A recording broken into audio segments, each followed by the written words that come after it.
પ્રત્યક્ષ સત્પુરુષની મહિમા લાવતા નથી અને પરોક્ષમાં પહેલા જે સત્પુરુષો થઈ ગયા હોય એની મહિમા લાવે તો આને તમે કથન થાય?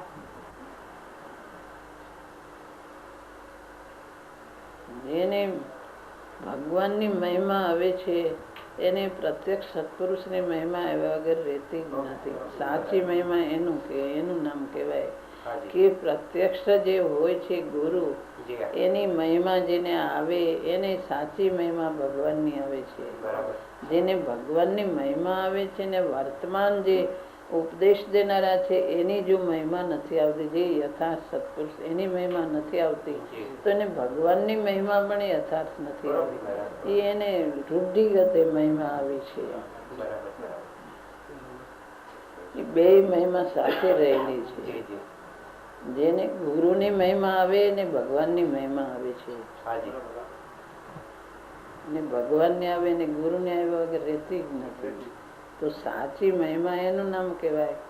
જે પૂર્ણ થઈ ગયા એની મહિમા આવે ને જે સાધક છે સત્પુરુષ પ્રત્યક્ષ બિરાજે છે એની મહિમા એને સાથે હોય જ. પ્રત્યક્ષની મહિમા આવ્યા વગર એ પરોક્ષની મહિમા એને આવી સાચી મહિમા આવતી નથી. એમાંથી તો એમ થયું ને કે જેમ પોતાના દ્રવ્યની દ્રષ્ટિ થાય અથવા પોતાના આત્માને જ્ઞાયક સ્વરૂપને ઓળખે એને ખરેખર બીજા અનંતા પરમાત્માઓ કેવી છે એમ સાથે સાથ નક્કી થઈ શકે. એમ વર્તમાન પ્રત્યક્ષ જ્ઞાની એને ઓળખીને એનો જેને ખરેખર મહિમા આવે છે એની જ પરોક્ષ જ્ઞાનીઓનો અને પરોક્ષ દેવ શાસ્ત્રનો પણ એની જ મહિમા આવે છે.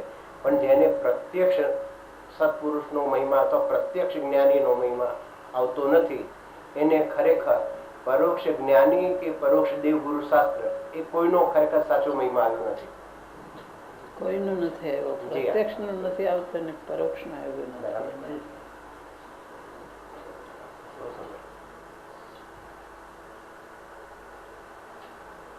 જે એકને ઓળખે છે તે બધાને ઓળખે છે.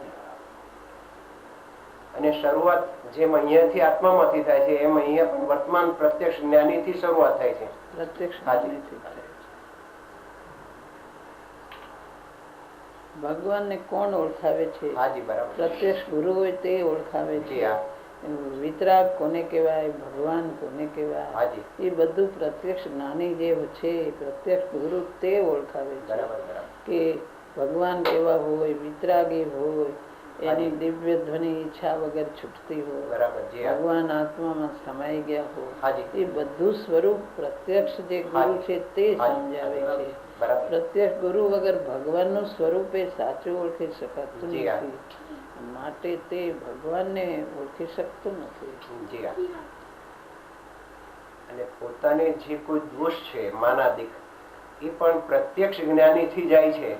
પરોક્ષ જ્ઞાનીનો ગમે તેટલો મહિમા કરે પણ છતાં પ્રત્યક્ષ જ્ઞાની મળતા જે સહજ ભાવે દોષ જાય છે એવી રીતે પરોક્ષ જ્ઞાનીને સ્વીકારે અને પ્રત્યક્ષ જ્ઞાનીનો મહિમા ના આવે તો ખરેખર દોષ ન જાય એમ પણ દેખાય છે. પરોક્ષ ને જે જાણે છે પોતે મહિમા લાવે છે પણ એનું સાક્ષાત પરિચય નથી. એટલે પોતાના બુદ્ધિથી જ એને બધું કરવાનું રહે છે.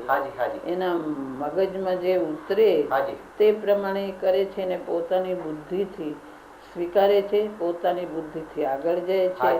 એટલે એને કઈ માર્ગ દેખાડનાર કે કોઈ પોતાની બુદ્ધિથી અને પ્રત્યક્ષ ગુરુ છે એ તો માર્ગ બતાવે છે. એના દોષ હોય તો એને કઈ કહે છે, એને પોતાને કઈ આ વિચારવાનું રહે છે. માટે શ્રીમદમાં આવે છે માનાદિક શત્રુમાં નિજ છંદે ન મરાય, જાતા સદગુરુ શરણમાં અલ્પ પ્રયાસી. પોતાના સ્વચ્છંદથી માનાદિક શત્રુ એને છેદી શકાતા નથી. ગુરુના શરણમાં જતા બધું સહેજે ચડી જાય છે.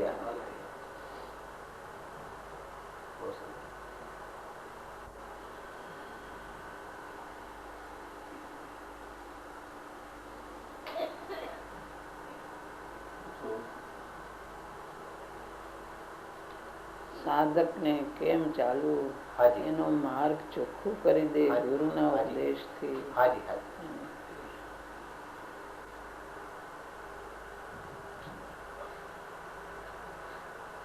અધ્યાત્મની ગાંઠ અનાદિની પડી છે એ ગુરુના ઉપદેશ વગર એ તૂટતી નથી.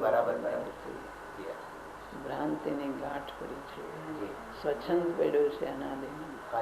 એ પુરુષાર્થ એ ગુરુના જોરદાર ઉપદેશથી તૂટી જાય છે. એ પાત્ર જેવું હોય.